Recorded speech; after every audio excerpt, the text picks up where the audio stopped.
de Malaquias. Nós vamos orar, mas já deixa a sua Bíblia aberta. Malaquias capítulo 4. Nós vamos ler hoje Malaquias capítulo 4 e vamos ver o movimento adventista na perspectiva de Malaquias. Malaquias capítulo 4. Antes de lermos o texto bíblico, a Moreira, aí, o último nome Moreira, pede oração pela esposa. Vamos estar orando. Vamos orar nesse momento.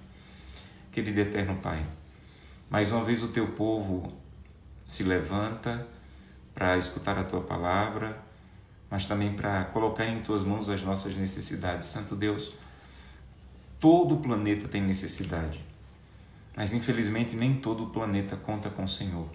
Mas nós contamos, Senhor, nós colocamos em tuas mãos as nossas necessidades, colocamos em tuas mãos os nossos desejos, colocamos em tuas mãos os nossos problemas, porque nós sabemos que não há lugar melhor para que os nossos problemas estejam.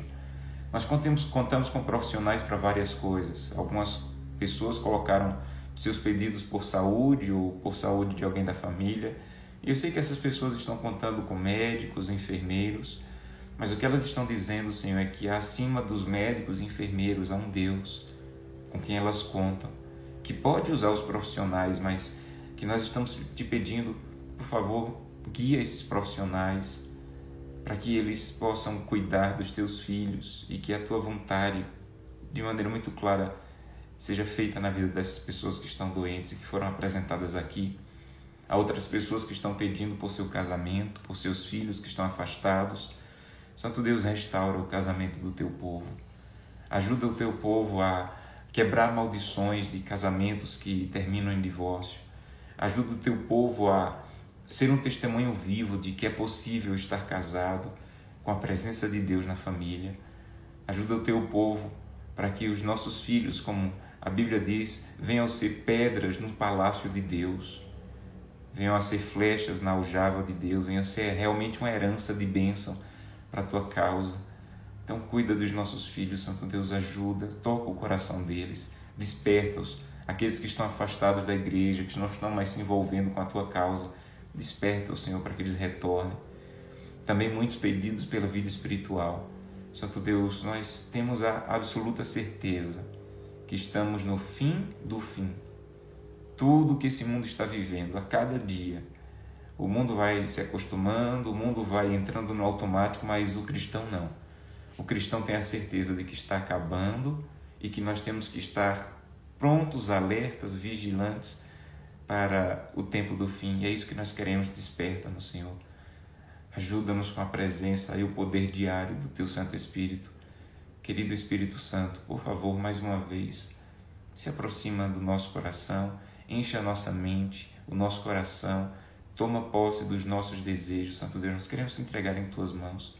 Santo Espírito, guia e dirige a nossa vida hoje, mas guia e dirige ela de maneira que ela venha ser útil para a Tua causa, que a nossa vida e o nosso testemunho venha salvar pessoas hoje, através de um bom dia, de um sorriso, da simpatia, ou de oferecer um estudo bíblico, que a nossa vida venha ser usada para que pessoas Te conheçam. Abençoa o estudo dessa manhã, é o que Te pedimos em nome de Jesus. Amém. Amém. Muito bem, nós vamos para Malaquias capítulo 4. Os que estão entrando agora, nós estamos no terceiro dia de uma semana de oração que tem como título Movimento Adventista, Relevância e Objetivo. E na segunda-feira, primeiro dia, nós estudamos sobre o movimento adventista no livro de Daniel. Como é que o livro de Daniel apresenta o movimento adventista, quando ele iria surgir na profecia bíblica e qual era a relevância e o objetivo. Ontem nós vimos a mesma coisa, o mesmo tema, mas na perspectiva de Apocalipse capítulo 10 até o capítulo 14. Como o movimento adventista apresentado por Daniel, como é que ele é apresentado na perspectiva do Apocalipse, qual é a relevância desse movimento e qual é o objetivo desse movimento. E hoje nós vamos ver a mesma coisa, mas agora na perspectiva de Malaquias. Como, na perspectiva de Malaquias, esse movimento ele surge, como esse movimento ele aparece E agora, na perspectiva de Malaquias, nós vamos ver que a ênfase de Malaquias é sobre as pessoas que farão parte desse movimento. Como essas pessoas devem ser? Qual é o estilo de vida dessas pessoas? Como elas devem agir? Vamos para a Bíblia? Malaquias 4, versos 5 e 6. Malaquias 4, versos 5 e 6. Eis que vos enviarei o profeta Elias, antes que venha o grande e terrível dia do Senhor. Ele, o profeta Elias, converterá o coração dos pais aos filhos e o coração dos filhos a seus pais, para que eu não venha e fira a terra com maldição. Vejam, Malaquias aqui está apresentando um momento muito específico da história. Ele está apresentando um momento em que o grande e terrível dia do Senhor iria acontecer e o dia em que a terra seria ferida com maldição. Guilherme Miller também estudou esse texto, mas ele achou que esse texto também se referia ao final da profecia das 2.300 tardes e manhãs, em 1844, quando Jesus viria. E quando Jesus viesse, ele pensou, Jesus vai ferir a terra, aqueles que não o aceitaram, aqueles que não querem a presença de Deus. E quando Jesus vier, ele vai salvar alguns, ele vai purificar a terra e vai retornar para levar os salvos para o céu. Então, na perspectiva millerita, isso aqui deveria se cumprir em 22 de outubro de 1844. Mas, na perspectiva daqueles que continuaram estudando a Bíblia depois de Miller e se aprofundando nesse tema, eles começaram a perceber que sempre que a Bíblia fala sobre o grande e terrível dia do Senhor, e isso acontece algumas vezes na profecia de Ezequiel, de Isaías, de Jeremias, sempre que a Bíblia fala sobre esse grande e terrível dia, está falando do dia do juízo final, está falando do retorno de Cristo a essa terra. O que ele está dizendo aqui é o grande dia do Senhor virá. A vinda de Jesus é certa. Agora, para alguns, esse dia será apenas um grande dia. Para outros, esse dia será um grande e terrível dia. E isso vai depender da escolha pessoal de cada um. Então, a volta de Jesus para você vai ser apenas um grande dia ou vai ser um grande e terrível dia? Porque em toda a Bíblia, amigos, nós somos divididos em dois grupos, em toda a Bíblia. Aqueles que estão se preparando e aqueles que estão despreparados. Aqueles que estão dando bons frutos e aqueles que estão dando maus frutos. Aqueles que são os que estão caminhando pelo caminho largo, que vai para a perdição, aqueles que estão caminhando pelo caminho estreito, que vai para a salvação. Dois grupos. Mais uma vez, em Malaquias, tem essa perspectiva de dois grupos. A volta de Cristo vai ser um grande dia, mas vai ser um grande e terrível dia para alguns. Isso é certo. Mas eu não creio na volta de Jesus. Ele vai voltar. Mas eu não estou preparado. Ele vai voltar. Mas eu não quero que ele volte. Ele vai voltar.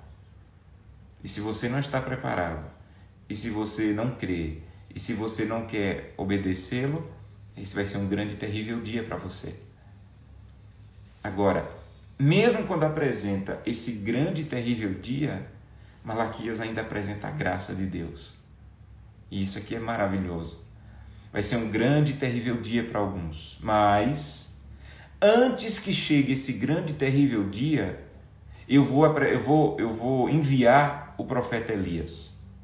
Antes que chegue o grande e terrível dia, eu vou enviar o profeta Elias para que ele pregue, para que ele anuncie uma mensagem e que eu não venha ferir com maldição, para que ele consiga converter, para que os pais e os filhos se convertam.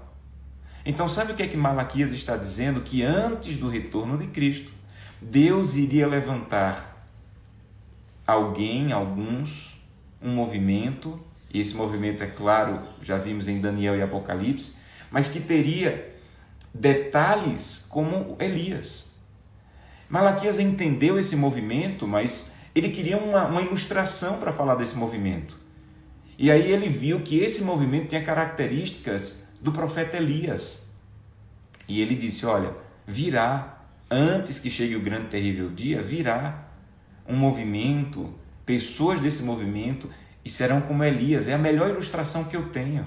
Se você entender o ministério do profeta Elias, você vai entender o ministério do remanescente do tempo do fim, do último povo de Deus antes do fim. Então entenda Elias e você vai entender. É isso que Malaquias está tentando nos ensinar. E se esse Elias pregar, e se esse Elias anunciar a verdade, e se esse Elias se levantar no tempo de crise para resgatar verdades, os pais e os filhos que derem ouvido à mensagem desse Elias, eles não serão feridos com maldição, porque no grande e terrível dia a maldição virá, a destruição virá, mas quem der ouvido à mensagem desse Elias do tempo do fim não vai ser destruído. Esse Elias de Malaquias, ele tem um duplo significado na profecia. Primeiro, claramente, é João Batista, que Jesus disse que era aquele Elias que viria anunciar a vinda de Jesus, mas Malaquias aqui não está se referindo apenas ao Elias, João Batista, que anunciou a primeira vinda de Cristo. Ele está enfatizando mais o Elias que iria anunciar a segunda vinda de Cristo, porque será na segunda vinda de Cristo que a terra será ferida com maldição. Então aqui ele está falando do Elias que vai anunciar a volta de Cristo, que vai anunciar o retorno de Cristo no segundo retorno. Para você entender essa profecia, você tem que relembrar quem é Elias. Elias, ele profetizou principalmente para o reino do norte, que estava em decadência. Você lembra que quando Salomão deixou o trono para o filho Roboão, Davi, depois Salomão, Roboão. Roboão era orgulhoso, arrogante, inexperiente, e ele desafiou o povo, disse que seria mais duro do que seu pai, e naquele momento o reino se dividiu. Lembra disso?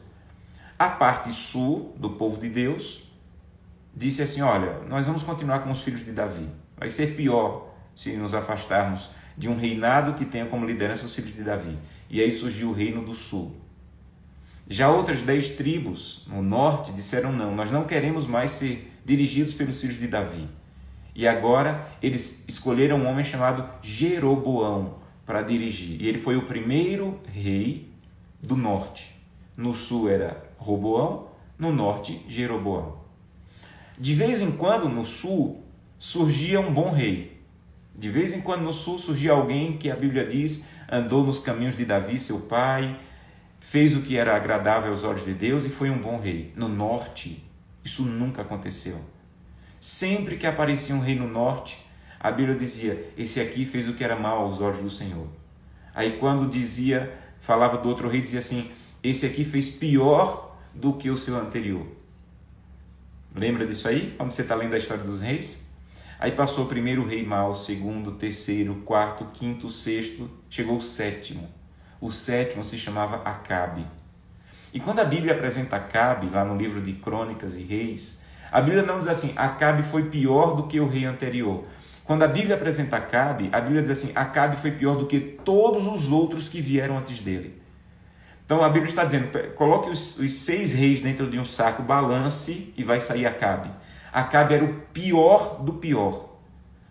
O momento mais baixo que o povo de Deus chegou, o momento de maior impiedade, o momento de maior idolatria foi com Acabe. Para piorar a situação de Acabe, ele casou com uma mulher chamada Jezabel. E essa mulher, Jezabel, ela é um símbolo da idolatria na Bíblia. Foi ela quem fez com que o culto a Baal, que era uma coisa ali, outra ali, agora era a religião nacional. O culto a Baal era a religião nacional. Os sacerdotes de Deus eram mortos e os sacerdotes e profetas de Baal eram quem dominavam a religião. Quando parecia que estava tudo acabado, não tinha mais verdade bíblica, não tinha mais seguidores, parecia que Jezabel e os profetas de Baal estavam ganhando. Nesse momento de maior impiedade, quando parece que a verdade de Deus se perdeu, os mandamentos de Deus se perderam, quando a perspectiva da verdade se perdeu, Deus levanta Elias. Agora você consegue fazer ligação com os sermões de segunda e terça? quando o poder romano religioso, dirigido por Roma papal, quando parece que ele está ganhando, quando parece que ele está dominando, quando as únicas verdades que o povo crê são nas verdades adulteradas pelo poder romano religioso, aí Deus levanta um remanescente para dizer não. Nesse momento, foi nessa perspectiva que Malaquias usou Elias como exemplo. Antes que venha o grande e terrível dia do Senhor, Deus vai levantar um Elias, porque ele já fez isso.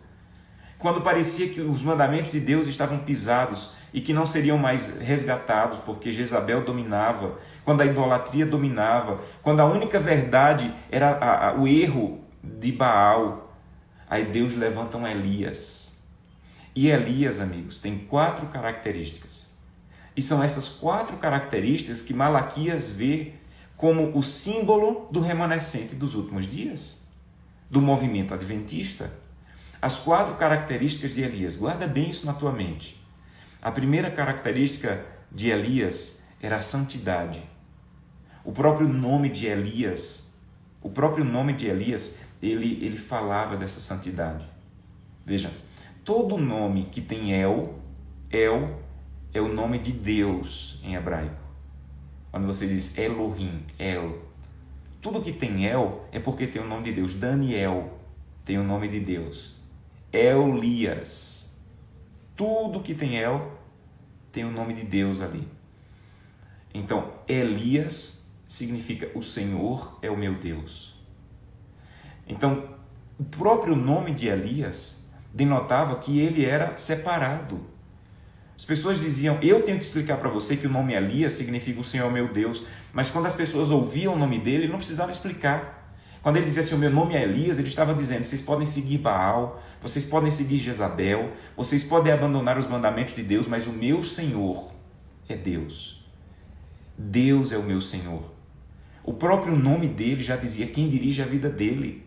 Quem dirige a minha vida não é a vaidade, não é a riqueza, não é o orgulho, não é a mentira, não é a impiedade, não é a idolatria. Quem dirige a minha vida é Deus. Então, a primeira característica de Elias é a santidade. Eu sou separado. Vocês podem seguir Baal, mas eu sou separado para Deus. A minha vida está voltada na perspectiva de Deus. Essa é a primeira característica de Elias. A segunda característica de Elias é que ele teve que enfrentar 3 poderes do mal: Acabe, Jezabel e os profetas de Baal. Então, Acabe, Jezabel e os profetas de Baal foram os 3 poderes enfrentados por Elias. Essa é a segunda característica. Primeira, santidade. Segunda, enfrentar 3 poderes do mal. Terceira característica de Elias, ele tinha uma mensagem distintiva. Estude toda a vida de Elias e você vai ver que a tônica da pregação dele era uma só. E ele batia nisso, e voltava para isso. A tônica da pregação dele era: decidam quem vocês vão seguir. Decidam, vocês vão ficar com Baal, então sigam Baal. Mas se vocês querem seguir a verdade, é o Deus de Israel. Malaquias, Elias não tinha outra pregação. Pode olhar.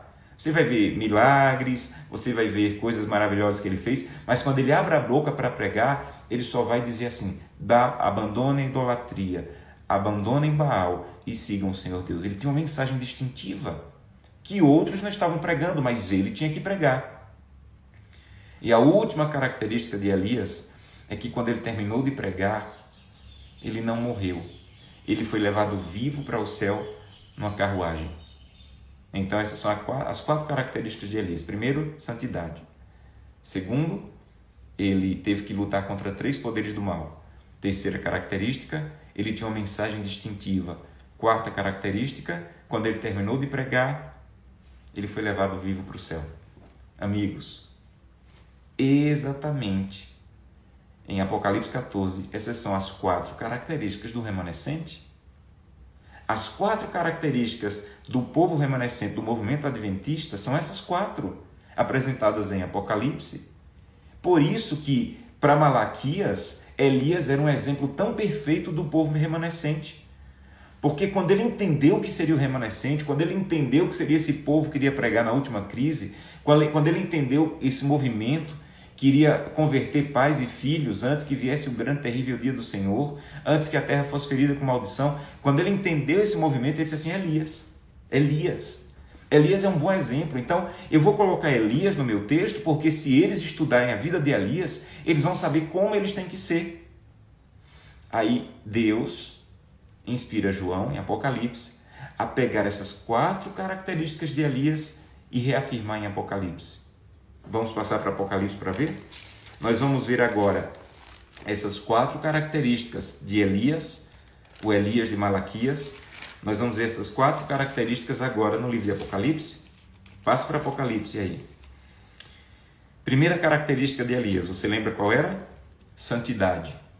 Essa é a primeira característica. Qual é a característica do remanescente de Deus? Para você entender exatamente por que Apocalipse 14 está falando sobre o remanescente, você tem que assistir o sermão de ontem, tá bom? Ou relembrar o sermão de ontem.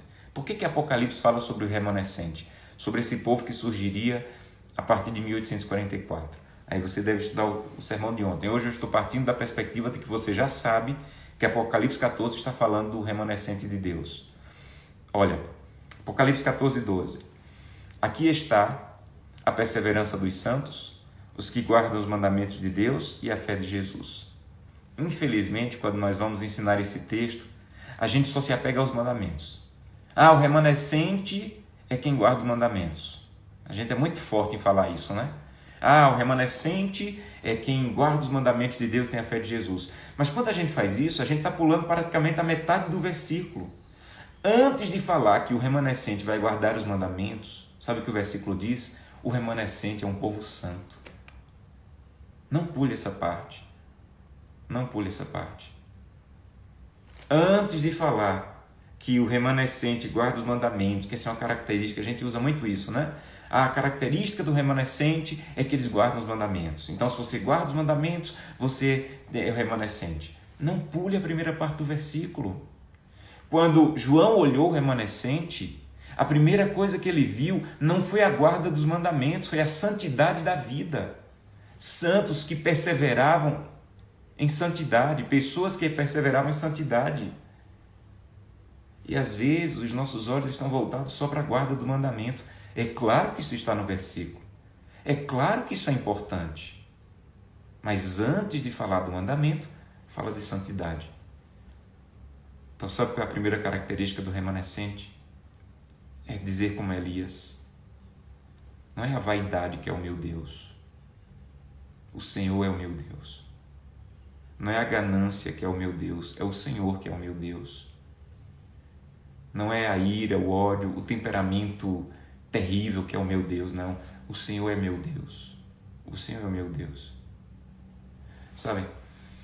E santidade na Bíblia não tem a ver com a ideia perfeccionista de uma última geração sem pecado. Santidade na Bíblia não tem a ver simplesmente com a ausência de pecado. Santidade na Bíblia tem a ver de para onde está indo a direção da tua vida. É claro que santidade tem a ver com vitória sobre o pecado. É claro. Mas santidade tem a ver de qual é a direção que você está tomando na tua vida. Quem é que dirige a tua vida? Quem é que guia a tua vida? Para que lado a tua vida está indo?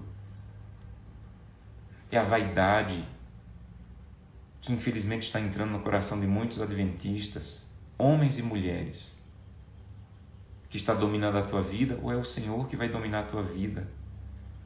O que é que está dominando a tua vida? As pesquisas dizem que os brasileiros estão passando em média 9 horas por dia nas redes sociais. Quem está dominando o teu tempo? São as redes sociais? Ou você passa um bom tempo orando e lendo a Bíblia? Para que rumo a tua vida está indo? Isso é santidade. Então santidade tem a ver com quem domina a tua vida, quem é o teu Deus. O povo de Deus em Apocalipse 14 é aquele que diz: o Senhor é o meu Deus, assim como Elias. O Senhor é o meu Deus. É Deus quem vai dirigir minha vida, é Deus quem vai guiar minha vida, é na perspectiva de Deus que eu guio a minha vida. A Andréa colocou: tem misericórdia de nós, Senhor. Esse deve ser o nosso clamor todos os dias. Senhor, tem misericórdia de nós. Porque nós enfatizamos que o remanescente é o que guarda o mandamento, mas pulamos a parte de que o remanescente ele persevera em santidade. Segunda característica. E aqui, quando você fala de santidade, você tem que entender que santidade, na perspectiva bíblica, é antes de você dizer Santo Deus me enche, você tem que dizer Santo Deus me esvazia. Às vezes nós estamos dizendo Santo Deus, por favor, me enche. Eu faço parte do remanescente dos últimos dias, me enche do Espírito. Antes de dizer Senhor, me enche do Espírito, nós deveríamos estar dizendo Santo Deus me esvazia do orgulho, me esvazia de uma língua tão crítica, me esvazia da vaidade, me esvazia da infidelidade, Senhor. Santo Deus, por favor, me esvazia. Como é que o Espírito Santo pode encher alguma coisa que já está cheia? Primeiro, ele tem que esvaziar. Santidade é o processo de esvaziar. Esvaziar o coração da vaidade, esvaziar o coração do orgulho, esvaziar o coração da infidelidade, esvaziar o coração da crítica. Então, esse é o processo da santidade. Há um autor chamado A.W. Tozer que ele diz que a maior tragédia do cristianismo é santos sem santidade. A maior tragédia do cristianismo é santos sem santidade. E esse processo de santidade, amigos, ele é um processo diário. Que o Espírito de Profecia diz que eu nunca vou chegar no tempo que vou dizer assim, alcancei. Nunca. Nunca vai chegar o dia em que um santo vai se enxergar como santo. Nunca. Nunca vai chegar o dia em que o limpo vai se enxergar como limpo. Porque quanto mais perto de Cristo eu chego, mais imperfeições eu vejo em mim. Então, é um processo que vai durar a vida inteira até a glorificação quando Jesus voltar.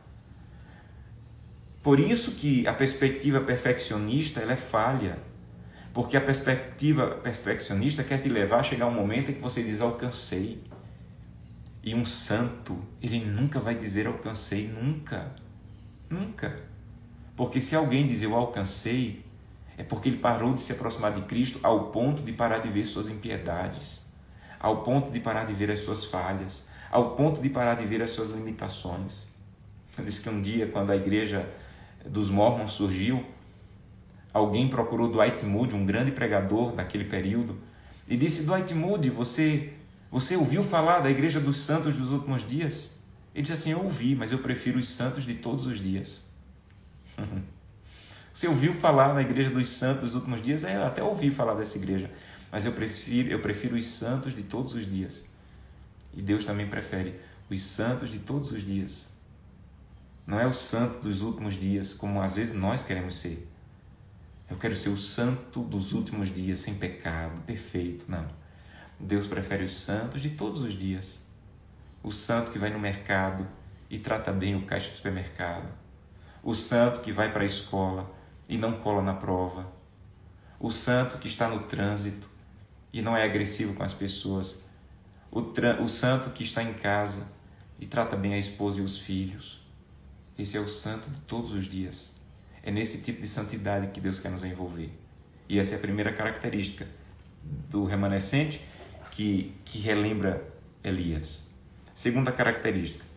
Você deve lembrar que eu falei que Elias foi chamado para lutar contra 3 poderes do mal.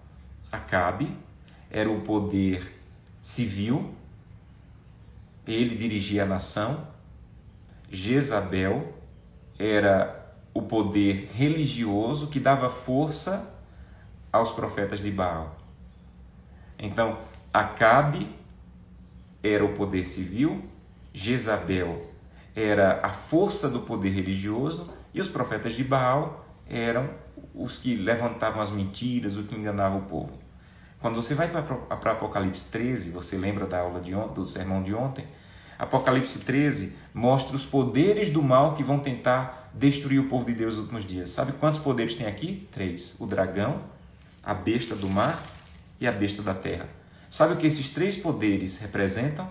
O poder civil, um poder que dá força ao poder religioso que vai perseguir e destruir e pisar a verdade. E tentar destruir e pisar a verdade. Exatamente a mesma coisa dos poderes de Elias.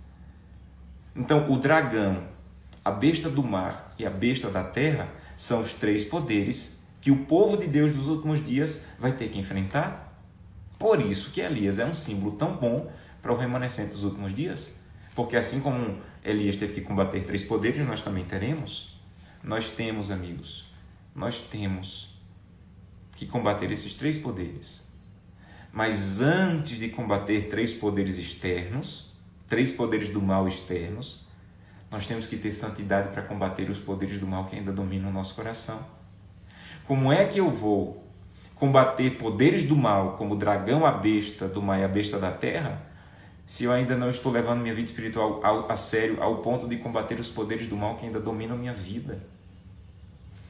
Há um autor chamado Leonard Ravenhill, que ele diz: como você pode ser capaz de derrubar as fortalezas de Satanás, como fez Elias, se você não tem força nem para desligar a TV?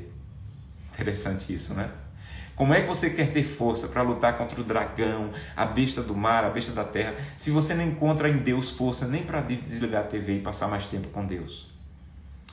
E ele dizia: ou você está morto para o pecado, ou está morto em pecado. Ou você está morto para o pecado, ou você está morto em pecado. E era esse autor que dizia: quando você diz que está salvo, né? Eu estou salvo em Cristo Jesus. Sim, ele perguntava: mas você está salvo de quê?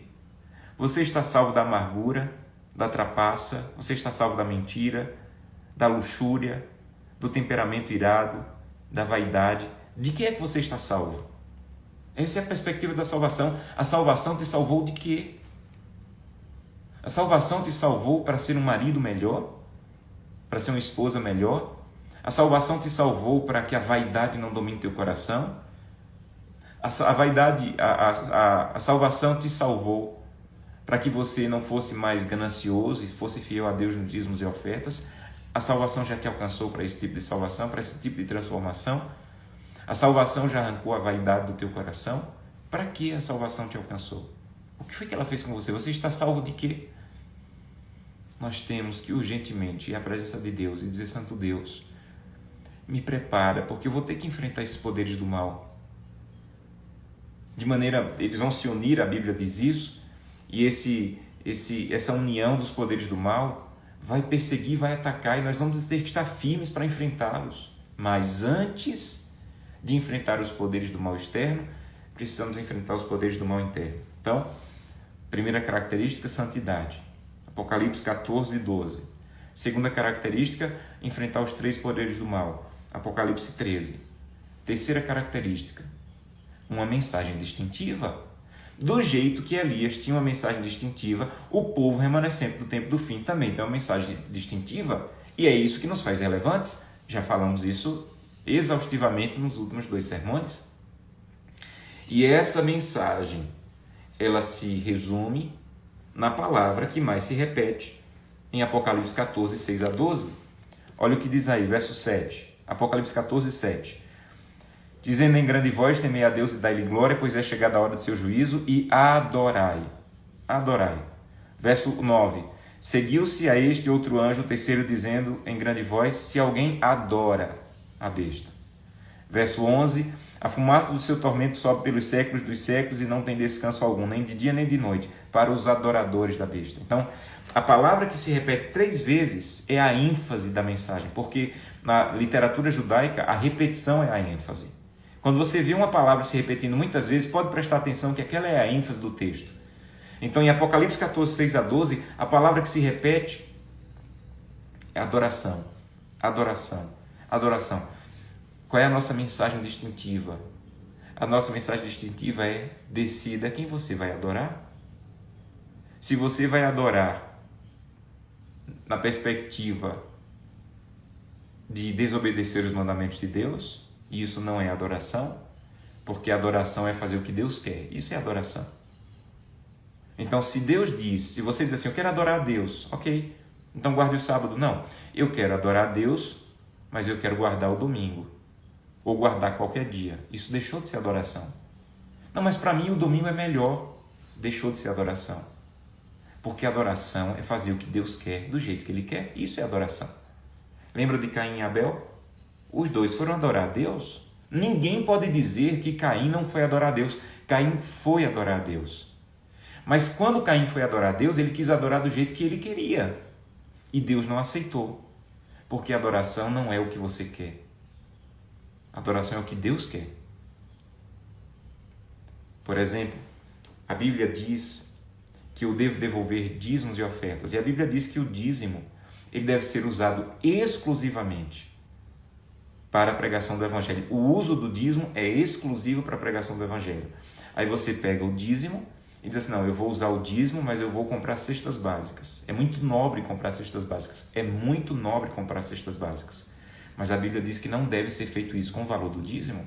Então, quando você pega o dízimo e compra cestas básicas, você está fazendo uma ação para as pessoas que vão receber a cesta básica, mas você não está mais adorando. Porque adorar não é fazer o que você quer. Adorar é fazer o que Deus diz que deve ser feito. Então, quando eu pego o dízimo e faço com o dízimo o que a Bíblia diz que eu não devo fazer, deixou de ser adoração. Se tornou caridade. Então, você está pegando o dízimo e está fazendo caridade, mas você não está adorando. E a Bíblia diz que nós devemos adorar. Se você diz, para mim é mais fácil guardar o domingo ou a quinta, você pode até descansar. Você pode até passar um dia na presença de Deus, mas você não está adorando. Porque adorar é guardar o dia que Deus disse que deve ser adorado. E sabe quem é que vai ser separado para Deus? São os adoradores. Então isso aqui é muito sério, gente, muito sério. Ou você está adorando a Deus do jeito que Ele diz e vai ser salvo, ou você está adorando do jeito que Deus não diz, e aí você está adorando, na verdade, a besta. Às vezes nós achamos que adorar a besta é estar em outra igreja. Está errado. Apocalipse não apresenta adventista não, gente. Apocalipse não apresenta que quem está na igreja adventista são os adoradores de Deus. Quem está nas outras igrejas são adoradores da besta. Não. Ele só diz que há, no tempo do fim, adoradores do Senhor e adoradores da besta. E quem está tentando adorar, mas sem fazer o que Deus disse, como Deus disse, na verdade está adorando a besta. Porque não há dois caminhos. Ou não há três caminhos, só há dois. Ou você está adorando Deus do jeito que Ele diz que deve ser adorado, e aí você faz parte daqueles que estão adorando o Criador dos céus e da terra.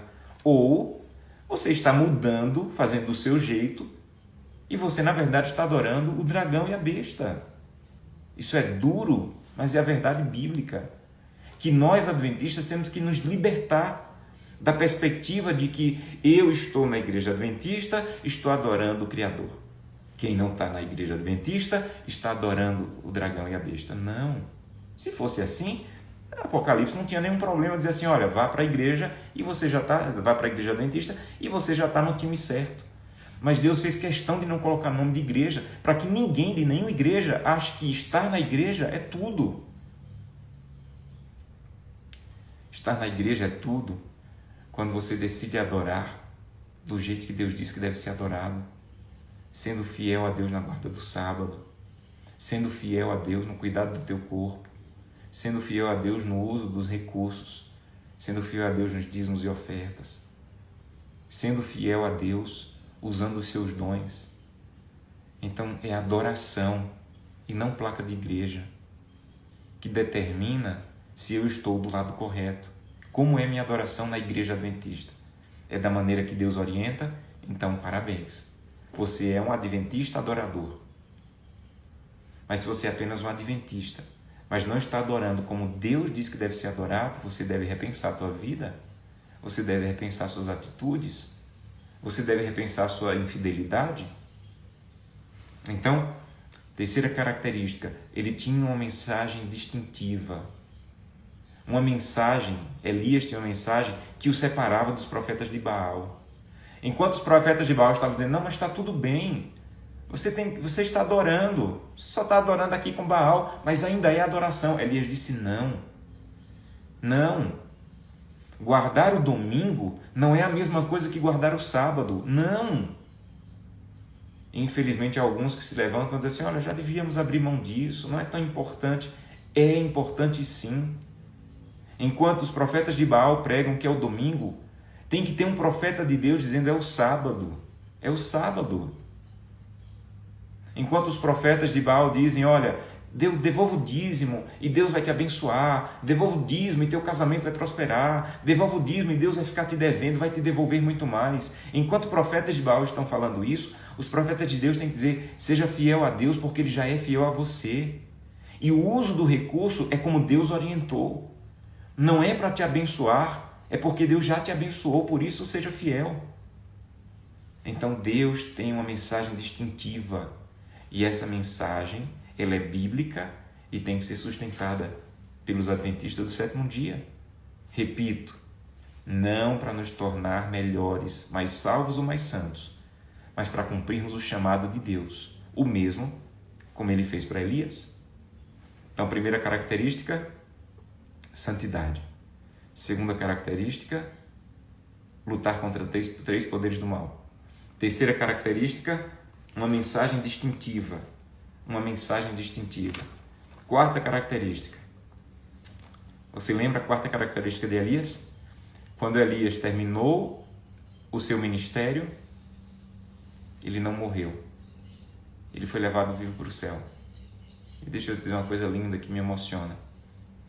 Quando a última parte do remanescente de Deus terminar de pregar, eles não passarão pela morte. Jesus Cristo vai vir na nuvem do céu e a última parte dos remanescentes, vivos, sem passar pela morte, serão levados para o céu. Não mais numa carruagem de ouro, mas pelos anjos. Pastor, isso está em Apocalipse? Está. Apocalipse 14:15. Quando terminarmos de pregar as 3 mensagens angélicas a cada tribo, língua e nação, Apocalipse 14:15, um anjo, quando terminarmos de pregar, um anjo vai sair do santuário gritando em grande voz. Lembra de ontem que eu falei o que é grande voz? Grande voz é o poder de Deus. Um anjo, quando terminarmos de pregar, um anjo vai sair do santuário gritando em grande voz. Para aquele que se acha sentado sobre a nuvem. Quem é que vai vir nos salvar sentado sobre a nuvem? Jesus Cristo. Então o anjo vai dizer a Jesus Cristo, Jesus Cristo, toma a tua foice e colhe, pois chegou a hora da colheita, porque a seara da terra já está madura para a colheita. Aleluia. Quando terminarmos de pregar, amigos, a última geração de remanescentes não vai ver a morte. O anjo vai dizer, Jesus, eles já terminaram o trabalho. Eles já deram estudos bíblicos, eles fizeram classes bíblicas, eles entregaram livros missionários, a mensagem chegou através da rádio, a mensagem chegou através da TV. Eles terminaram. Quem aceitou, aceitou. Quem rejeitou, rejeitou. Senhor, volta, Senhor, para resgatá-los. Eles estão cansados. Eles terminaram o trabalho, mas foi duro para eles. A terra estava muito difícil. Viver na terra estava muito perigoso. Viver na terra estava muito duro, era muita violência, era uma doença, era desemprego. Senhor, eles enfrentaram divórcio, eles enfrentaram perseguição, Senhor, eles terminaram cansados, mas eles terminaram, Senhor. Eles buscaram o poder do Espírito Santo, eles buscaram a santidade, eles pregaram a verdade e eles terminaram, Senhor. Então, por favor, toma a tua foice e colhe, porque a seara da terra já está pronta para a colheita. E nesse dia, os mortos ouvirão a trombeta de Deus e ressuscitarão. E nós, os vivos, diz Paulo, os vivos seremos levados juntos com Jesus Cristo. Paulo tinha tanta vontade, mas tanta vontade que ele se incluiu ali. E os vivos serão levados, vivos, assim como Elias, sem passar pela morte, para o encontro com o Senhor nos ares. Aleluia. Essa é a perspectiva de Malaquias sobre os remanescentes, sobre esse último povo de Deus, que Deus levantou em 1844 para ser santo, para lutar contra 3 poderes do mal, para ter uma mensagem distintiva, para terminar de pregar o Evangelho e Jesus levá-los para o céu.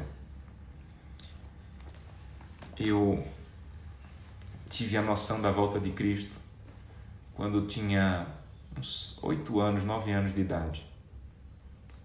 Foi no dia que um pregador na minha igreja, numa cidade chamada Pesqueira, no interior de Pernambuco, ele disse que Jesus voltaria e que inicialmente ele voltaria numa nuvem do tamanho da mão de um homem. Aquilo ali parece que brilhou na minha cabecinha. E eu saí da igreja e eu passei algumas semanas olhando para o céu, colocando minha mão para o céu e procurando uma nuvem do tamanho da mão de um homem. Ainda era a mão de um menino, mas eu já queria ver uma nuvem, porque eu queria ver, será que é naquela nuvem que Jesus vem? E algum dia eu fui crescendo e parei de procurar a nuvem do tamanho de um homem. E eu não quero parar de procurar essa nuvem. Eu não quero que chegue o dia que eu conheça tanto de teologia, que eu pare de desejar a volta de Cristo, de procurar a nuvem do tamanho da mão de um homem, como eu procurava quando era criança. Eu quero que Deus reavive no meu coração esse desejo de procurar a nuvem do tamanho de um homem, porque eu estou cansado dessa terra. Eu estou cansado dessa terra. E a melhor maneira de demonstrar que está cansado dessa terra é buscar santidade em Deus e pregar o Evangelho. Não venha me dizer que está cansado. Não venha me dizer que almeja a volta de Cristo, se você não está buscando a transformação do teu caráter e se você não está pregando o Evangelho. Porque a união dessas coisas, dessas duas coisas, é que mostra que você realmente está cansado. E quando todo o povo de Deus se cansar, ou, Ellen White diz, quando a maior parte do povo de Deus estiver tão cansada, mas tão cansada, que consagrar toda a sua vida, que buscar santidade, pureza de caráter, o poder do Espírito Santo, nós recebemos a chuva serôdia, vamos terminar a pregação do Evangelho e Jesus volta. Então eu quero que você comece o dia cansado. Eu quero que você comece o dia dizendo, Santo Deus, eu estou cansado. Eu estou cansado de uma vida cristã mais ou menos. Eu estou cansado de estar nessa terra. Por favor, volta. Vamos orar? Querido Deus, muito obrigado por essa perspectiva de Malaquias. Muito obrigado porque ele apresenta o profeta Elias e as características de Elias são as características desse remanescente e nós queremos fazer parte. Não porque somos adventistas simplesmente, mas porque nós queremos santidade, nós queremos te buscar para enfrentar os poderes do mal, a começar na nossa vida. Nós queremos pregar a mensagem distintiva e nós queremos ser levados para o céu. E o nosso desejo é que venha a ser ainda em nossa geração, Senhor. Queremos começar o dia cansados, mas cansados de termos uma vida cristã medíocre. E sermos renovados nesse momento pela presença e poder do Teu Santo Espírito, é o que te pedimos. Em nome de Jesus, amém. Que Deus te abençoe, que te dê um dia feliz na presença dEle. Um grande abraço e até amanhã.